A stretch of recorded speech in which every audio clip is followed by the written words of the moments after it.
ang kapangyarihang dragon na kayang wasakin ng katawan ni Arthur sa sobrang lakas. Matapos makita ni Tessa ang nag-iisang puno na may teleportation gate papuntang Eleanor, sinabi ni Arthur na ayaw niya talaga ang ganitong klaseng teleportation dahil bumagsak lang naman sa kanya ang mga gamit nila na parang nahulog sa bangin. Napangiti si Tessa at sinabing nandito na sila, ngunit itong si Arthur ay hindi mapigilang mapamangha sa buong lugar kung saan isang mapayapa at malawak na forest kingdom ang kanyang nasisilayan. Kaya napawikan na lamang si Arthur, napakaganda.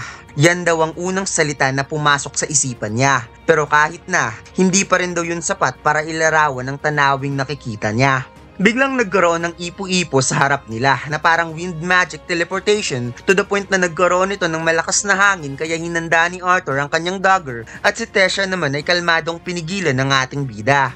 Ipinakita ang mga lalaki na nakasuot ng mga kalasag at bigla itong lumuhod sa harapan nila at sinabing, "Welcome back, the Royal Princess." Kaya napatulala si Arthur na parang naguguluhan siya kaya sinabi niyang, "Nasaan? Sino? Sino ang Royal Princess?" Samantalang si Tessa ay napangiti na lamang.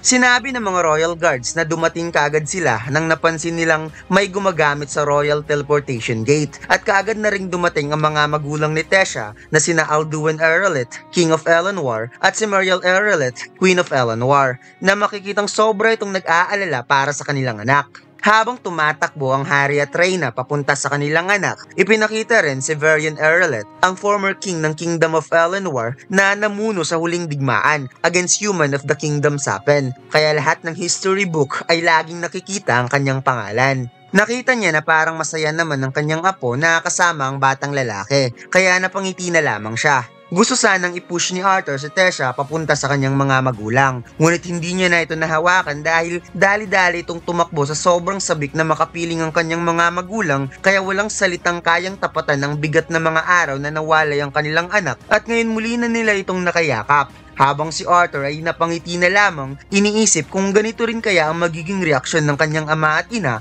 kapag muli silang magkita. Nagpasalamat si King Alduin kay Arthur, hindi bilang as a King of Eleanor, ngunit bilang ama para sa kanyang anak. At bilang munting pasasalamat sa pagtulong na makauwing ligtas si Tessa, inaanyayahan niya itong sumama sa kanila at tumuloy sa kanilang tahanan. Maaari din itong magpahinga at nakikiusap siya na ikwento sa kanila kung ano ang tunay na nangyari. Sinabi ni Arthur sa kanyang isipan na banayad ang pagsasalita ng hari, ngunit base sa ipinapakita ng mga mata nito, hindi ito nakikiusap kundi ito ay malinaw na isang utos. Nagbow si Arthur upang magpakita ng galang sa inalok nito, ngunit bigla siyang hinawakan ni Tessa na ikinagulat niya at kahit ang mga magulang ni Tessa ay nagulat rin sa kanyang ginawa at dito ipinakitang si Tessa ay nakangiti na sobrang sayang gusto niyang ipakita ni Arthur ang mga nakakamanghang tanawin sa kanilang kaharian. Sinabi ni Arthur sa kanyang sarili na inaasahan niya makakakita siya ng mga magarang kastilyo matapos niyang malaman na si Tessa ay isang prinsesa, pero hindi pala ganun ang bumungad sa kanya.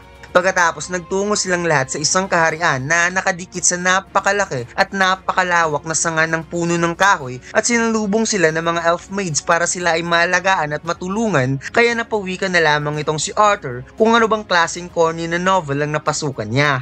Sinabi ng Reyna sa mga maids na ang batang ito ang kanilang house guest, kaya nakikiusap siya na paliguan ng batang ito at bigyan ng magandang kwarto.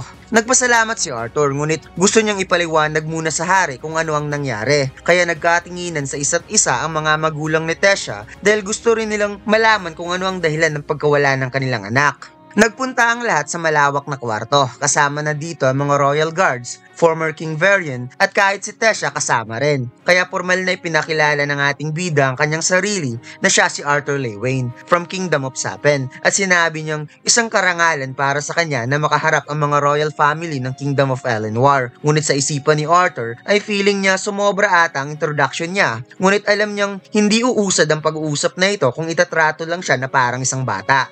Napaubo ang hari sa ipinakitang kagalang-galing na pagpapakilala ni Arthur at sinabi na sa kabila na sinabi nitong nanggagaling ito sa payak na pamilya, tila ba'y may sapat ito na katalinuhan at kakayahang makipag-usap na may hinog na kaisipan. Kaya ngayon gusto niyang marinig kung ano ang tunay na nangyari, Arthur Lewin.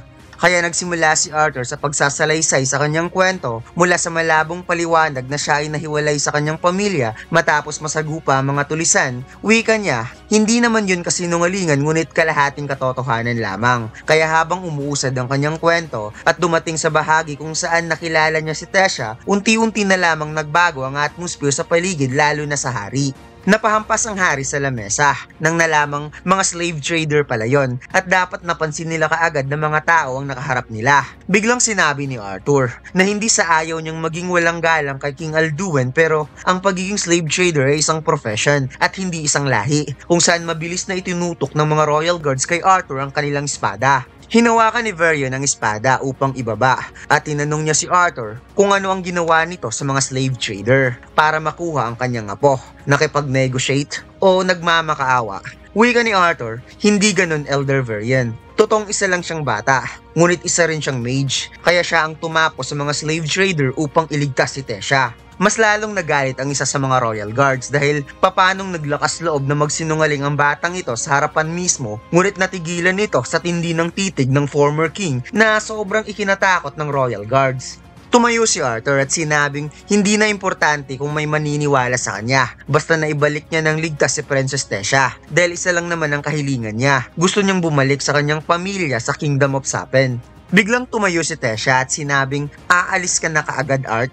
Kaya parang nagulat ang kanyang mga magulang sa ipinapakitang pag-aalala sa kanilang anak para kay Arthur. At nagtataka sila sa pagtawag ni Tesha ng Art na ikinatuwa naman ni Varian dahil nakita niyang parang malapit sa isa't isa ang kanyang apo at si Arthur. Sinabi ni Arthur, alam niya ang history, kaya sa tingin niya, hindi appropriate ang isang tao na manirahan sa loob ng Kingdom of Eleanor, Princess Tesha. At saka priority niya ang kanyang pamilya na siguraduhing ligtas ito at dapat alam din ng kanyang pamilya na ligtas siya. Napahawak sa baba ang hari nang naisip ang mga nakaraang nangyari sa mga kaharian. Sinabi niya, iniligtas ni Arthur ang kanilang anak at inako nito ang hirap na samahan si Tesha pabalik sa kanilang kaharian. Kaya nararapat lang na bigyan ng nararapat na gantimpala itong si Arthur. Subalit sa kasamaang palad, ang teleportation gate na konektado sa Sapen ay magagamit lang isang beses sa 7 taon sa panahon ng Summit Conference sa 3 lahi. Kaya mayroon pang 5 taon bago muling magbukas ang gate papuntang Sapen. However, masaya siya na pasamahan si Arthur ng isang grupo ng gwardya pabalik sa tahanan nito na walang abirya. At saka gusto niyang ipaabot ang mainit niyang pagtanggap kay Arthur. Ngunit gusto niyang ipaalam na mga iilan lang sa kanila ang gustong magparaya dahil marami pa rin sa kanila ang may sama ng loob dahil sa digmaang naganap noon against human of Kingdom Sapen. Kaya sa ngayon magpahinga muna itong si Arthur at ituring na sariling tahanan ng kanilang bahay. At bukas ng umaga, maghahanda sila ng mga gwardya na sasama kay Arthur pauwi sa Kingdom of Sapen. Bagay na ipinasasalamat naman ng ating bida. Pagkatapos pumasok si Arthur sa kanyang kwarto at nakita niya ang kumikinang na kwarto na kasing laki ng isang bahay habang siya naman ay kumukupa sa sobrang dumi. Pumasok na sa shower room si Arthur para maligo at habang dinadama ang preskong tubig na dumaloy sa katawan, bigla na lamang siyang napaigting ng sumakit ang kanyang sikmura at sa pagkakataon na ito daw, mas lalong lumala ang pagsakit. Maya-maya, nagpahinga na si Arthur kasama ang itlog ni Sylvia na binabalutan ng isang pirasong feather. Kaya sinabi na lamang niya sa kanyang sarili na hindi niya na alam kung ano ang kanyang gagawin at sana nandito si Sylvia para tulungan siya. May biglang kumatok kaya sinabi niyang bubuksan niya na. Ngunit ang kumatok pala ay itong si Tesha na namumula na parang may pinipigilang galit hanggang sa binangga niya ang kanyang ulo sa tiyan ni Arthur sa sobrang inis. Wika ni Tesha, una, malamig mong kinakausap ang pamilya ko at ngayon aalis ka na. Tugon ni Arthur, hindi naman siya naging malamig, naging magalang lang siya dahil alam mo na sila yung mga hari at reyna sa kahariang ito. At saka, bakit hindi sinabi ni Tesha sa kanya na isa pala itong ngunit bigla na lamang napadila at napatawa itong si Tesha na ikinainis ni Arthur. At maya-maya tinuyo na naman itong si Tesha at sinabi, basta, ayaw niyang umalis si Arthur dahil ito ang una niyang kaibigan. Nakita ni Arthur na parang nanginig itong si Tesha, kaya napangiti na lamang ang ating bida at bigla niyang inakbayan si Tesha at sinabing, huwag ka nang umiyak baby princess. Ipakita mo na lang sa akin ang mga magagandang tanawin sa kaharian niyo. Pagkatapos lumipat ang eksena kung saan namasyal ang dalawa sa isang napakagandang tanawin ng mga bulaklak. Sinabi ni Tesha kung manatili si Arthur dito hanggang tagsibol, makikita sana nito ang mga bulaklak na sabay-sabay mamumukadkad. Pero kahit papano, at least makita lang ni Arthur ang mga glubies na inaani. Masayang ipinakita ni Tesha kung gaano kaganda ang kumikinang na bulaklak na kanyang nakuha. Kaya nagulat si Arthur nang ibinigay ito sa kanya, ngunit nang kunin na sana niya ito, bigla na lamang niyang naramdaman ang mabilis na bagay na inihagis papunta sa kanila. Kaya kaagad niyang hinawakan ang braso ni Tesha upang hilain at kinuha ang kutsilyo na ibinato, kung saan biglang napadash ang ating bida upang umatake, ngunit isang suntok ang bumungad sa kanya na kaagad naman niyang sinalo, ngunit ang pinagtataka niya sa kanyang nakita ang matanda pala na si Varian ang umatake sa kanya na napasay hello. Nagulat si Arthur na napa-what the hell dahil bakit daw nito gustong subukang patay ng sariling apo. Napangiti namang sinabi ng matanda, mag-iiwan lang yan ng maliit na pasa pero hindi makakapatay ang isang laruan na hawak mo. Na-realize ni Arthur na nalinlang pala siya ng matandang ito. Wika ni Varian, maganda ang reaksyon at instinct ni Arthur. Hindi niya inasahang masasalo nito ang kanyang munting regalo at ginamit pa talaga laban sa kanya. Sinabi ni Varian, ang paggamit ni Arthur ng mana ay medyo kapos pa. Ngayon niya napatunayan kung paano nagawang patayin ni Arthur ang mga slave trader. Kaya wika ni Arthur, may sira talaga ang ulo ng matandang to. Biglang tumayo si Tesha sa tabi ni Arthur at sinabi sa kanyang lolo na tigilan na ang pang-aasar kay Arthur. Wika ni Varian, pang-aasar? Dapat alam ni Arthur kung bakit siya naparito. Kaya nagtataka ang ating bida kung bakit nga ba naparito ang matandang to. Sinabi ni Varian na matagal na rin mula nung huli siyang nakatagpo ng isang interesanting tao kung saan tinos niya ang isang wooden swords towards Arthur upang makita kung ano ang kayang gawin ng batang ito. Kalmadong sinalo ni Arthur ang wooden sword at sa isang iglap lang, wala pang isang segundo, mabilis niyang inatake direkta sa liig mismo ni Varian na sobrang ikinagulat ni Tesha, realizing na malalagutan na kaagad ng hininga ang kanyang grandpa. Subalit parang hangin lang palang tinamaan ni Arthur at namangiti na lamang ang former king at napasabing nakakatakot ang batang ito. Muling nagdash ang ating bida at sa pagkakataon na ito, biglang nawala si Varian at ang tumama lang sa kanyang espada ay ang balabal nito kung saan biglang nalipat ng posisyon ng matanda at ngayon ay kasalukuyang nasa kanyang gilid, nakahanda ang kamao na binalutan ng mana at ang target nitong patamaan ay ang batok ni Arthur. Ngunit napatitig lamang ang ating bida at kalmadong ginamit ang wooden sword upang sanggahin ng kamao ng matanda na siyang naramdaman ni Arthur na malakas ang atake na ito. At dito'y napansin din niya na palanding na rin sa mukha niya ang isa pang kamao ni Varian. Napatalo ng ating bida upang maiwasan ng kamao. Ngunit sa pagtalon niya ay sinalubong lang naman siya ng matinding spin elbow na siyang nagpatalsik kay Arthur kasama ang kanyang wooden sword.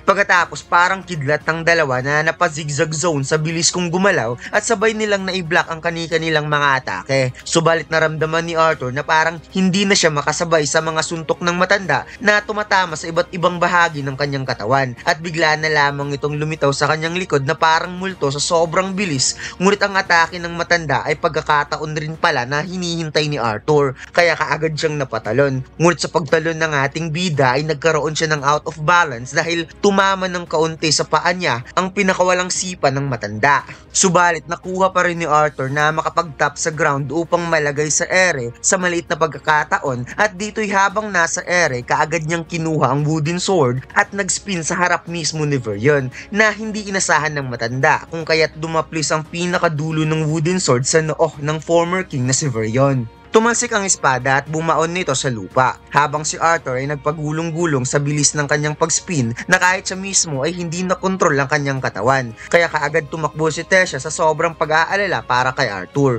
habang ang ating bida ay napa-what the hell na tinitingnan ng matanda na tumatawa. Napahawak sa noo si Varian dahil deserve daw niyang makatanggap ng ganito. Ngunit kung iisipin, talagang natamaan siya ng atake mula sa batang ito. Habang si Tesha ay inis na sa kanyang grandpa lalo na napangiti-ngiti lang ito at gusto pang humingi ng round 2. Ngunit bigla siyang napaaray dahil kinurot lang naman ni Tesha ang kanyang tiyan at sinabing sumusobra ka na ata sa pangbubugbog mo kay Arthur. Inis na sinabi ni Tesha sa kanyang grandpa na dapat maghinay-hinay lang ito kay Arthur. Tugon ni Varian, kapag maghinay-hinay lang siya, baka siya pa ang mabugbog ni Arthur. Biglang tumayo ang ating bida at sinabi na ayos lang naman siya at natutuwa siyang marinig galing sa kagalang-galang na si Elder Varian na mataas ang tingin sa kanya. Biglang nag-iba ang mode ng matanda na ikinagulat naman ng ating bida at sinabi nitong kung natutuwa talaga si Arthur, dapat itong maging isang estudyante sa kanya na sobrang ikinagulat ni Arthur to the point na hindi siya nakapagsalita. Napalingon-lingon sa ulo si Tesha na tinitingnan ng dalawa habang si Varian ay tinakpan ng band-aids ang kanyang ulo gamit ang first aid kit ni Tesha